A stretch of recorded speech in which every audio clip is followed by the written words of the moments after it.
solve ang problema mo pag yung ating kambing ay may kanya-kanyang feeder. Walang hassle talaga mga kadri. Hindi ka na mga problema sa kung sino yung naiiwanan, sino ang nauubusan, sino ang hindi nakakain ng marami pag may kanya-kanyang feeder. Ano ba yung advantage talaga nito? Halika, pag-usapan natin mga ka-agri.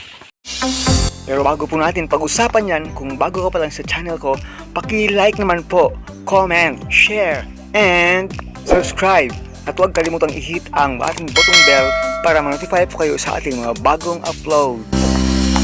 So ano nga ba talaga yung advantage ng goat house na may kanya-kanyang feeder yung mga kambing? Napakalaki po at saka napakarami po ng kanyang pakinabang po talaga. Unang-una po ay hindi po sila mag-aagawan. Yun po. Dahil may kanya-kanya kasi silang feeder. Hindi po sila mag-aagawan. At kung sinong gusto mong patabain ng todo at bigyan ng pansin, pwede mo siyang bigyan ng mas maraming kumpay compare sa iba. Yun po. At ano pa ba? Advantage. Pag mayroon pong mga bully, nako, ayun po. Pag may mga bully, talagang maiiwasan po yung mga bully na makipagbalyahan sa ibang mga kambing. Kasi nga may kanya-kanya silang feeder. Napakalaki po talaga ng tulong pag may kanya-kanyang feeder. Another thing po ay napakabilisan po maglagay ng kumpay pag may feeder. Hindi po gaya ng mga ginagamit nating technique dati na sabit-sabit ng mga kumpay, tatalian sa isa at sabit-sabit isa-isa. Nako, napakaraming oras yung ating gagamitin doon mga ka-agri. Ito po, maging short or long na mga pakain, kaya pong napier, kahit walang chop po, pwede nang i-direct ka dyan. Kung gusto mong chop-chopin, pwede rin. Kung gusto mong silage, pwede rin dyan. Kasi may side po yan. So, wala talagang problema yung magiging pagpapakain natin sa ating mga kambing. Kahit nga ito po, nag-design tayo ng shared feeder. Isang feeder ay kabilaan pwedeng mag-share.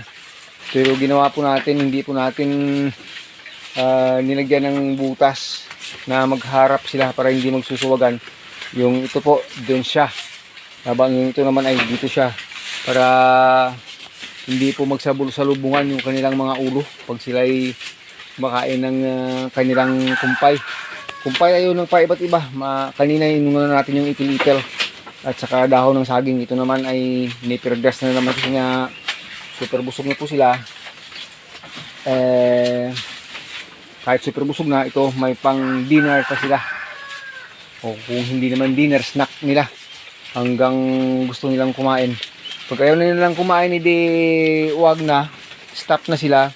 Yung napapansin natin, pag nalinis natin yung sahig at saka naglagay dito sa feeder mga ka-agri, kahit nahuhulog yung iba, kaya pa nahuhulog sa akin. Pag naubos ito sa taas, kakainin pa rin nila. Ubos pa rin. Bukas ng umaga, ubos pa rin yan, side na side pa rin yan. Dito nagpipili-pilian pa sila. Karamihan yung pinakamatigas na puno ng napier, yun yung natitira. Pero hindi natin basta-basta na yan tinatapon. Nilalagay natin yan sa feeder pa rin. Kasi pag noon time na bumalik na po sila dito, kinakain pa rin. Kain pa rin yan. Kahit puno ng napier. Maliban na lang sa sobrang matigas na hindi na kaya. Pero habang kaya, nako. Kaya po nito, gusto natin talagang mapataba itong isa na ito kasi nga buntis na.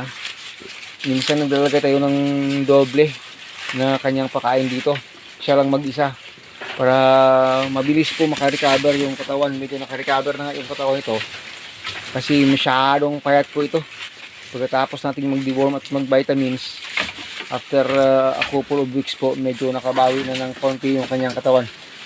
Ito po, yung isa nito, may anak siya, 1 month and a half. Ito po yung kanyang anak, 1 month and a half na po. More or less ay mga 10 to 12 kilos na yan. Isang buwan at kalahati pa lang. So baka pag mag 3 months old po ito, kakayanin ng 15 kilos. Ito masyadong malakas to sa kainan sa sa napier at saka sa ipil-ipil, kaya yun yung ito ba, no? Mahaba na bilugin. Yun yung nanay. Oh. Busog na yan eh.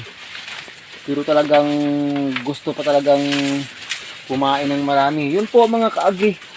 Napakalaking bagay po talaga pag naka-feeder itong ating goat house. Dati ito konti lang yung feeder dito sa loob. Napapansin natin ang dami pang hindi magandang nangyayari. Pero ngayon dahil may kanya-kanya na silang feeder, at bago ilagay yan dyan sa kanilang feeder yung mga kumpay ay nakapasok ng silang lahat. Naku, ang easy lang pala. Ang dali lang pala.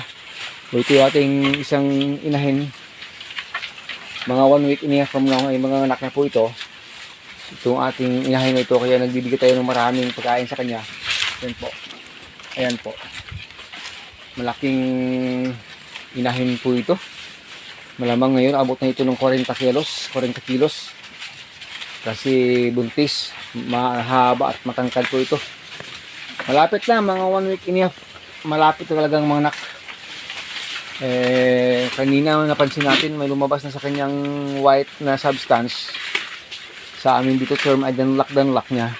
Ibig sabihin hindi talaga malayong malapit ng mga anak. Kasi alam natin kasi kung kailan siya nasampahan ay naka-record po.